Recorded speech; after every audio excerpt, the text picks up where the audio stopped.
Assalamualaikum warahmatullahi wabarakatuh. Alhamdulillah ya kita bisa bertemu lagi dalam keadaan sehat walafiat. Untuk memulai pembelajaran hari ini ya alangkah lebih baiknya kalian membaca doa terlebih dahulu. Lalu kalian juga saya harap sudah mematuhi dan melaksanakan protokol kesehatan seperti mencuci tangan sesering mungkin, menggunakan masker apabila terpaksa untuk keluar, dan juga yang paling penting adalah menjaga jarak sosial atau social distancing. Untuk materi hari ini kita akan membahas mengenai kemiskinan sebagai masalah sosial. Ya, ini kelanjutannya kemarin. Ini kita fokuskan hari ini untuk membahas tentang kemiskinan. Oke ya, Bismillahirrahmanirrahim. Kita lanjut saja ke slide berikutnya. Oke, secara definisi ya, kemiskinan merupakan salah satu bentuk dari masalah sosial yang diakibatkan oleh lembaga ekonomi yang tidak berfungsi. Ini salah satu faktornya ya. Jadi apabila di dalam masyarakat tersebut ya terdapat banyak eh, fenomena pengangguran, tingkat pendidikan yang kurang tinggi atau rendah ya, ini bisa jadi eh, masyarakat yang ada di dalamnya atau individu yang di dalam masyarakat tersebut tidak akan bisa memenuhi kebutuhan sehari-harinya atau kita sebut sebagai kemiskinan. Jadi lembaga ekonomi di dalam masyarakat tersebut tidak berjalan dengan baik, ya. Bagaimana orang-orang yang ada di perkotaan, yaitu kita temui ada yang sangat kaya, ada juga yang sangat miskin, ya. Mereka terpaksa yang miskin ini tinggal di kolong jembatan, di pinggiran kali Ciliwung misalkan kalau di Jakarta, karena mereka tidak punya tingkat pendidikan yang memadai untuk mempunyai pekerjaan yang layak seperti itu. Ya, akibatnya ekonomi yang dialami atau istilahnya penghasilan yang mereka terima ini sangat rendah ya di bawah UMR seperti itu. Oke ya, atau standar kehidupan perkotaan pada umumnya ya. Oke, secara definisi ya, menurut ahli ya, yaitu Gilin, menyebutkan kemiskinan adalah kondisi ketika seseorang tidak mampu mempertahankan skala hidup yang cukup tinggi karena pendapatan yang kurang. Kita kaitkan lagi di masyarakat perkotaan ya. Masyarakat perkotaan ini standar hidupnya ini sangat tinggi ya. Karena kita ketahui perkotaan itu kan suatu daerah atau masyarakat yang punya apa namanya tingkat secara kebutuhan itu sangat sangat banyak ya. Apabila orang yang berurbanisasi atau orang yang pindah dari desa ke kota ini tidak punya kesiapan dalam berkompetisi atau bersaing dengan orang-orang yang ada di kota, maka mereka akan tersisih ya. Mereka akhirnya tidak bisa mempertahankan hidupnya di perkotaan. Akhirnya berbanding terbalik dengan apa yang mereka alami di desaan. Di desa dia bisa jadi petani, tetapi di perkotaan dia bisa jadi gelandangan karena tidak ditopang oleh keahlian, skill atau pendidikan yang memadai. Nah, akhirnya apa? Jadi dia jadi gelandangan pengemis karena dia tidak bisa mempertahankan skala menurut ya atau dengan skala hidup yang tinggi di perkotaan. Standarnya tinggi ya kalau di perkotaan ya. Biaya hidupnya tinggi, kebutuhan hidupnya mahal dan lain sebagainya. Berbeda terbalik dengan yang ada di pedesaan. Oke ya, kita lanjut ke slide berikutnya ya. Kita akan membahas mengenai bentuk kemiskinan. Di sini kita akan bagi menjadi dua ya. Yang pertama kita mengenal kemiskinan secara absolut. Yang pertama itu ya. Yang kedua kita akan membahas mengenai kemiskinan secara relatif. Oke, kita membahas mengenai yang pertama adalah kemiskinan absolut. Kemiskinan absolut ini secara pengertian adalah subjek atau individu yang mengalami kemiskinan ini tidak dapat memenuhi kebutuhan hidupnya. Artinya, kemiskinan absolut ini secara real, secara kasat mata, orang yang mengalami kemiskinan absolut itu adalah orang-orang yang benar-benar miskin. Orang yang tidak bisa menopang atau memenuhi kebutuhan hidupnya secara mandiri. Dia harus mengemis, dia harus bergantung pada orang lain untuk bertahan hidup, ya. Jadi secara fisik dia tidak mampu, misalkan banyak orang tua yang menjadi pengemis. Secara pendidikan dia tidak terlalu tinggi ataupun tidak bisa sekolah, akhirnya dia tidak bisa melamar pekerjaan apapun, akhirnya menjadi pengangguran dan menjadi pengemis. Nah, ini yang kita sebut sebagai kemiskinan absolut. Secara nyata kita melihat orang itu tidak mampu lah ya pada dasarnya seperti itu. Nah, yang kedua ada yang disebut sebagai kemiskinan relatif. Secara definisi adalah subjek yang mengalami kemiskinan ini secara ekonomi mampu memenuhi kebutuhan, namun dari segi mentalitas itu bisa disebut sebagai orang miskin. Contohnya seperti apa? Kalau secara sederhana, kalau misalkan kita setiap hari ya melihat ada orang di sekitar kita, tetangga maupun teman-teman kita mempunyai apa namanya barang bagus ya atau istilahnya mobil baru, motor baru dan lain sebagainya, kita merasa iri, kita merasa rendah kalau misalkan dibandingkan oleh mereka yang punya barang-barang bagus dan baru tersebut. Maka secara tidak langsung kita bisa dikategorikan sebagai orang yang mengalami kemiskinan relatif. Artinya secara mental kita itu merasa kurang, ya, selalu kurang apabila bergaul dengan orang di sekitar. Karena kita merasa diri kita itu kurang mampu. Padahal secara ekonomi, ya, kita itu secara kebutuhan selalu tercukupi. Walaupun ya tidak memiliki barang-barang yang mewah. Atau kita bisa kaitkan dengan masalah korupsi ya. Orang korupsi ini bisa dikategorikan sebagai orang yang mengalami kemiskinan relatif. Artinya mereka selalu apa namanya merasa kurang apabila dibandingkan dengan orang-orang lain ya, orang-orang rekan kerjanya yang lain gitu ya. Apabila dia melihat temannya punya rumah baru, rumah mewah, dan dia tidak mampu untuk mengejar standar gaya hidup tersebut, maka dia secara gengsi gitu ya, secara terpaksa ya untuk mengalami atau berbuat yang namanya korupsi.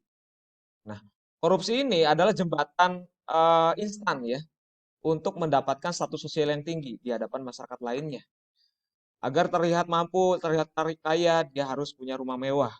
Entah dengan cara apa, yang penting dia punya rumah bagus atau mewah, gitu ya. Ya salah satunya dengan mengambil uang rakyat seperti itu ya. Oke, kita lanjut lagi untuk slide berikutnya ada yang kita sebut sebagai faktor-faktor yang menimbulkan kemiskinan. Di sini ada 4 ya kita bagi. Ada yang secara faktor pribadi, geografis, ekonomi, dan sosial. Kita bahas yang pertama. Secara pribadi, faktor kemiskinan itu dilatar belakangi oleh penyakit fisik dan mental. Secara penyakit fisik ya, orang yang mengalami penyakit maaf ya, cacat secara fisik ya, disabilitas ya, atau orang-orang yang renta gitu ya, orang-orang yang sudah tua dan sebagainya. Ini adalah orang-orang yang rentan mengalami kemiskinan.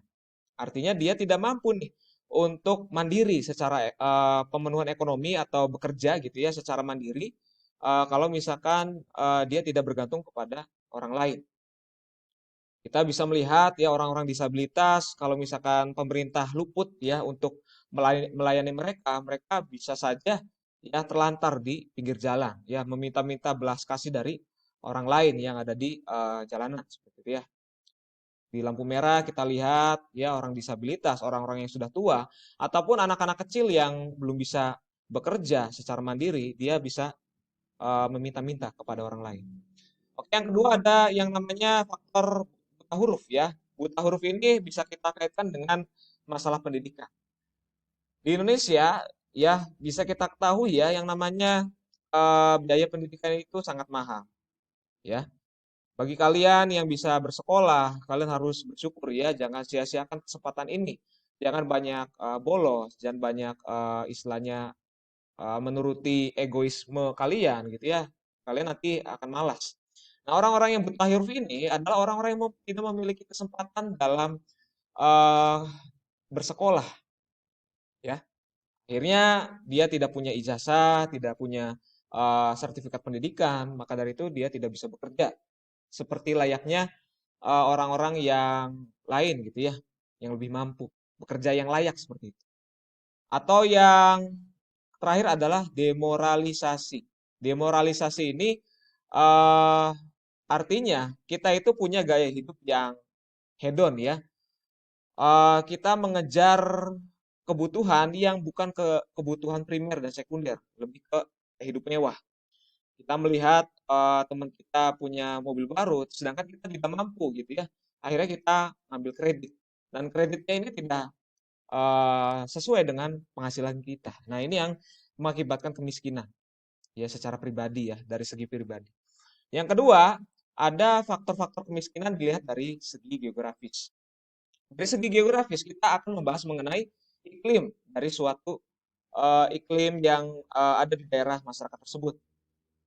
Misalkan daerah yang kita kenal sebagai daerah NTT ya, Nusa Tenggara Timur, ini adalah daerah yang bisa jadi daerah yang kurang sejahtera di Indonesia. Karena faktor iklimnya itu jarang terjadi hujan. Ini mengakibatkan kesuburan tanah yang ada di daerah NTT itu kurang ya, kurang subur dibandingkan dengan daerah-daerah yang lain. Akibatnya orang-orang di sana tidak mudah untuk bercocok tanam atau bekerja di apa namanya segi pertanian atau bidang pertanian seperti itu.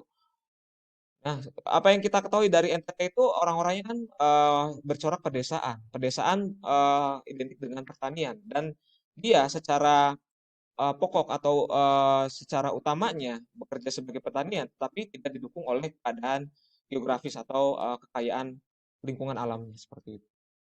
Nah, yang terakhir ada bencana alam. Orang bisa tiba-tiba miskin gara-gara bencana alam. Yang tadinya kaya, ya di daerah tersebut terjadi bencana tsunami, rumahnya luluh lantak, ya rata dengan tanah dan sebagainya, maka dia akan jatuh miskin. Nah, itu yang kita sebut sebagai faktor-faktor kemiskinan diakibatkan oleh aspek geografis. Terus ada lagi yang ketiga adalah faktor kemiskinan yang diakibatkan oleh aspek ekonomi. Yang pertama kita akan membahas mengenai kuatnya sistem kapitalis, ya. Kapitalisme itu adalah suatu sistem yang menghalalkan orang tersebut meraup keuntungan sebesar-besarnya, tidak peduli dengan orang lain yang bekerja di bawahnya, ya.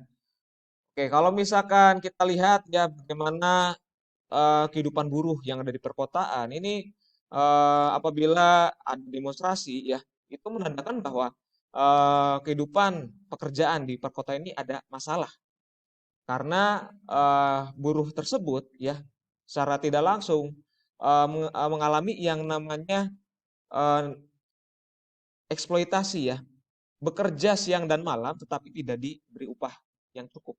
Nah, ini yang mengakibatkan kemiskinan. Ya, dia tidak punya waktu untuk keluarganya, dia tidak bisa mengasuh anaknya secara baik, ya, karena di latar belakangi oleh yang namanya pendapatan yang minim, seperti itu. Terus yang kedua ada yang kita sebut sebagai depresi ekonomi. Ini yang terjadi pada saat akhir dari sistem atau pemerintahan Orde Baru, ya. Harga-harga barang sangat tinggi, tidak diimbangi dengan yang namanya penghasilan yang tinggi. Gitu-gitu aja ya penghasilannya ya, stagnan. Tetapi harga kebutuhan pokok ini selalu meningkat. Ini yang kita sebut sebagai depresi ekonomi. BBM naik, tetapi upah pekerjaan baik itu sebagai buruh ataupun pekerja pemerintahan itu tidak naik-naik juga. Ini yang mengakibatkan kemiskinan. Mereka harus mengeluarkan banyak uang untuk memenuhi kebutuhan hidupnya. Oke. Yang ketiga adalah kurangnya investasi. Artinya orang-orang di Indonesia ini bisa disebut sebagai orang yang banyak minjem tetapi kurang untuk menabung untuk masa depan. Nah, ini yang kita sebut sebagai kurangnya investasi. Jadi kita harus memperbaiki ya pola pikir kita. Kalau misalkan kita ingin sukses di masa depan, kita harus banyak menabung, orientasinya ke masa depan, ya kita harus giat belajar. Nah, ini yang menciptakan sebuah iklim baru di masyarakat Indonesia yang sejahtera seperti itu. Faktor berikutnya adalah faktor sosial. Nah, faktor sosial ini bisa secara langsung maupun tidak langsung mengakibatkan sebuah kemiskinan atau fenomena kemiskinan di dalam masyarakat maupun di individunya. Kalau misalkan individu tersebut di dalam masyarakat perkotaan ini banyak yang tidak mengenyam pendidikan yang layak atau tinggi ya, maka jangan heran kalau misalkan di Jakarta atau di kota-kota besar lainnya kita banyak melihat yang namanya orang-orang pengangguran atau orang-orang yang mengemis di jalanan karena mereka tidak secara pendidikan tidak mengikuti aturan dari pemerintah. Dia tidak bersekolah, ya, dan juga banyak orang-orang yang akibatnya itu menjadi buta huruf. Orang-orang yang seperti ini tidak memiliki akses pekerjaan yang cukup baik untuk memenuhi kebutuhan hidupnya. Akhirnya, sekali lagi, seperti yang sudah saya jelaskan, dia harus bergantung pada orang lain atau belas kasih orang lain. Nah, faktor yang kedua dari segi sosial, ya kita bisa menjelaskan mengenai ketersediaan pemukiman di daerah Jakarta maupun di Bandung atau kota-kota besar lainnya. Kita tidak bisa pungkiri ya bahwa yang namanya pemukiman di sana itu banyak sekali ya. Kita lihat yang namanya pemukiman kumuh. Nah, pemukiman kumuh ini diakibatkan oleh yang namanya space atau ruang bagi orang-orang di sana, orang-orang di kota-kota besar untuk menghuni yang namanya daerah-daerah layak huni. Untuk orang-orang yang kaya, orang-orang yang mampu, mereka tidak bermasalah dengan apa namanya tempat tinggalnya. Tetapi orang-orang yang eh, di bawah garis kemiskinan atau orang-orang yang kurang sejahtera, mereka harus berkutat atau hidup di daerah-daerah yang tidak layak. Akibatnya apa? Suasana perkotaan ini banyak sekali orang yang tidak bisa bekerja atau beraktivitas dengan begitu leluasa. Orang-orang yang miskin ini, orang-orang yang di bawah garis kesejahteraan, ini selalu apa namanya bermasalah dengan yang namanya penyakit, ya karena hidupnya di daerah-daerah yang kurang sehat. Nah, maka dari itu apabila orang itu sudah sakit, ya tinggal di daerah kumuh, ini mengakibatkan mereka lebih kesulitan lagi untuk mendapatkan kehidupan yang layak seperti itu. Nah, untuk slide berikutnya, ya, kemiskinan ini sebenarnya adalah fenomena yang tidak bisa dihilangkan, tetapi kita bisa tanggulangi atau kita bisa kurangi jumlahnya, ya, atau tingkatannya seperti itu. Nah, di dalam upaya penanggulangan kemiskinan, pemerintah bisa melakukan sebuah bantuan sosial. Tetapi perlu dicatat bahwa yang namanya kemiskinan ini bisa ditanggulangi tidak hanya oleh pemerintah, tetapi oleh masyarakat ya melalui lembaga-lembaga yang kita sebut sebagai lembaga swadaya atau LSM, lembaga swadaya masyarakat. Nah, bansos atau bantuan sosial ini sifatnya bisa secara keuangan, ya, istilahnya finansial, ya dukungan finansial atau keuangan, dan juga bantuannya itu bisa berbentuk kebutuhan pokok, ya, beras dan sebagainya. Nah, bantuan sosial ini sebenarnya adalah cara yang kurang ampuh dalam menekan peningkatan dari jumlah kemiskinan di suatu perkotaan atau masyarakat. Karena apa? Masyarakat secara tidak langsung dididik atau diminta untuk selalu bergantung pada bantuan dari pemerintah atau masyarakat sekitarnya. Jadi, bantuan sosial ini tidak membentuk masyarakat menjadi lebih mandiri. Yang kedua, ini lebih baik daripada yang pertama ya, pemberdayaan masyarakat. Artinya masyarakat ini yang tadinya tidak punya keahlian, tidak punya pendidikan yang layak, dia setidaknya bisa mandiri atau memenuhi kebutuhan hidupnya untuk tidak juga bergantung pada orang lain. Misalkan pemerintah maupun lembaga swadaya masyarakat ini memberikan apa namanya pelatihan gratis ya. Misalkan dalam gambar ini ya ibu-ibu rumah tangga ini diberi pelatihan menjahit. Jadi mereka bisa membantu keuangan di dalam keluarga.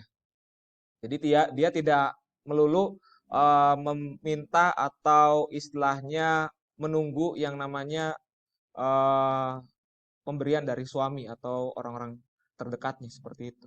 Dia malah bisa membantu kehidupan sehari-hari dari keluarganya. Terus yang ketiga, apabila di dalam suatu masyarakat ini punya yang namanya banyak sekali orang-orang yang bergelut pada usaha kecil menengah, maka pemerintah punya tanggung jawab yang besar untuk membantu mereka. Karena di masa pandemi ini banyak sekali yang namanya usaha-usaha yang dibentuk oleh masyarakat itu mengalami yang namanya kebangkrutan, ya. Banyak pedagangan atau pedagang yang merasa dirugikan karena banyak dagangan yang tidak laku, ya orang jadi jarang keluar rumah untuk membeli makanan dan sebagainya. Ini perlu dibantu oleh masyarakat sekitarnya dan pemerintah dalam segi modal dan sebagainya. Agar yang namanya dampak dari pandemi ini atau COVID ini bisa sedikit demi sedikit dikurangi ya, tidak terlalu terasa seperti itu. Terus yang terakhir ada sinergi ya atau hubungan yang erat antara program penanggulangan kemiskinan yang satu dengan yang lain. Kita ketahui ya banyak bantuan dari pemerintah dari segi pendidikan, dari segi kesejahteraan. Kalian pasti tidak asing dengan kartu Indonesia Pintar, ya. Terus yang namanya kartu Prasejahtera. Ini harus saling apa ya berhubungan satu sama lain. Jangan sampai orang yang orang yang tidak punya pendidikan atau kesulitan ekonomi ya, mereka tidak punya KIP, tidak diberi akses untuk sekolah gitu ya. Nah, ini yang mengakibatkan rantai kemiskinan itu selalu ada seperti itu ya. Terus orang yang istilahnya secara ekonomi kurang mampu, mereka jangan dipersulit ya untuk mendapatkan sebuah bantuan ya dari pemerintah melalui kartu prasejahteraannya seperti itu. Nah, ini yang perlu kita awasi bersama-sama, jangan sampai yang namanya program pemerintah itu tidak tepat sasaran ya. Oke, jangan sampai seperti itu ya. Oke, kita lanjut lagi ke slide berikutnya. Nah, ini ada tugas dari Bapak ya untuk minggu depan. Kalian nanti diharapkan untuk berkontribusi dalam membuat video presentasi ya. Syaratnya, syaratnya itu yang pertama adalah tugas presentasi ini sifatnya individu ya. Jadi tidak dikerjakan secara kelompok. Yang kedua, dalam video presentasi yang kalian buat, ini kalian diharapkan percaya diri ya, jangan gugup. Kalian harus membuka video presentasinya itu dengan salam, perkenalan, menyebutkan nama dan kelas berapa, seperti itu ya. Jadi tahapannya harus jelas. Yang ketiga, durasi video tidak lebih dari 5 menit ya. Ini agar meminimalisir ya pengeluaran atau keluarnya atau penggunaan kuota yang terlalu berlebihan. Ya, jadi videonya walaupun singkat tetapi harus jelas. Yang terakhir untuk syaratnya video dikirimkan via Classroom, nanti Bapak buat forumnya, nanti kalian upload di situ ya. Paling lambat diupload sampai tanggal 14 September 2020 ya. Topik presentasi ini kalian pilih salah satu saja ya. Yang pertama mengenai syarat dan ciri kelompok sosial. Kalian bisa bikin presentasi dengan topik ini. Kalian bisa kaitkan dengan isu-isu aktual yang ada di berita ataupun di media massa ya. Itu lebih baik ya. Terus yang kedua, kalian bisa pilih tentang tipe kelompok sosial. Selanjutnya bisa pola hubungan antar kelompok dan seterusnya ya sampai terakhir.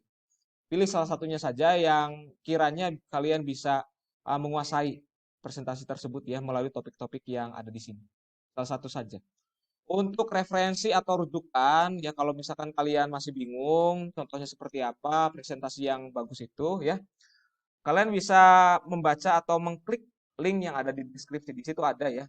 Baik itu contoh yang pernah Bapak berikan, dan juga presentasi yang ada atau yang pernah diupload oleh siswa-siswa lainnya ya. Oke. Untuk terakhir, Bapak ucapkan terima kasih atas atensi dan perhatian kalian. Jangan lupa untuk aktif dalam pembelajaran hari ini ya, aktif di dalam platform yang sudah ada yang disediakan oleh sekolah ya. Oke, akhir kata eh, tetap patuhi protokol kesehatan dan juga terapkan yang namanya jaga jarak sosial atau social distancing. Akhir kata, Bapak ucapkan terima kasih atas atensi. Sehat selalu, ya, jaga kesehatan. Salam buat orang tua. Assalamualaikum warahmatullahi wabarakatuh.